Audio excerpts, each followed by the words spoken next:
equipment do you have you don't need anymore that you could donate for a tax, deduction? People are willing to do that because they get the tax deduction, you get the free equipment. Most programs have departments solely dedicated to getting rid of old equipment for tax returns. Right. I know we definitely have a lot, I'm You sure. could get probably a lot of the equipment you need for free. Well, and I think too, when you look at it from a budgeting standpoint, like listening to what you were saying, you would definitely need to break down, okay, so table, I don't have to buy a table every year. Table I'm going to get 10 years out of. So yeah, I can definitely have a PTO funded table. But the equipment, if I'm going to need to replace it every year, we can't keep going back to the PTO and saying, all right, you gave us this much last year, we need it next year. So I think you can definitely look at it because we've had an attitude of, you can't just depend on fundraising or you can't just depend on that. But I think you can look at, well, what do we need in this particular moment? And then what could we say, would you guys want, to dedicate this or whatever? To get the program going. Yep.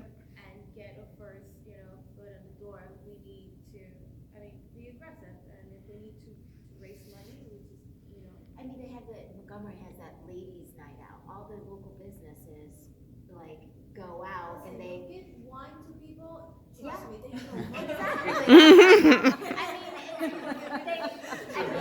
They raise quite a bit of money that night to decide on, they decided domestic violence. But, when we were looking at this mental health program, I talked to one of the business owners. I was like, hey, we may need some funding for this school program we're looking at. And so I think you can get feelers out there and just, but They support the sports teams. yeah, Exactly. we just need a direction, right? Yes. It's really easy to say, let's all get together, figure out what the community wants, and what does the community want? And then everyone's like, oh man, it's like picking out a pair of Levi's jeans. You used to be able to pick out your 501s. Now there's like 50,000 different pairs.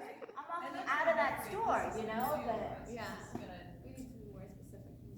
I think we really need to look at it as what is it that children need to be successful, to be career and college ready. So when we say that we want to focus on STEAM and SEL, regardless of what the community thinks, those are the things the kids need in order to be, that brochure that you have in front of you talks about all of the careers that are going to be in the next 30 years, what children are going to be going into, and those careers are in the STEM field.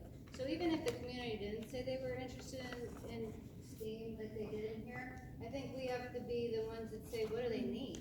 And what is our responsibility to them? And our responsibility is to make sure that they are able to do well in college or trades or different careers, and that their social and emotional well-being is intact. Because we have been doing a lot of research that if the kids have anxiety and they have stress and they are, we have kids that are, that are killing themselves in record numbers, that if we don't address those things through our school system, then it doesn't really, none of the other stuff even matters at all.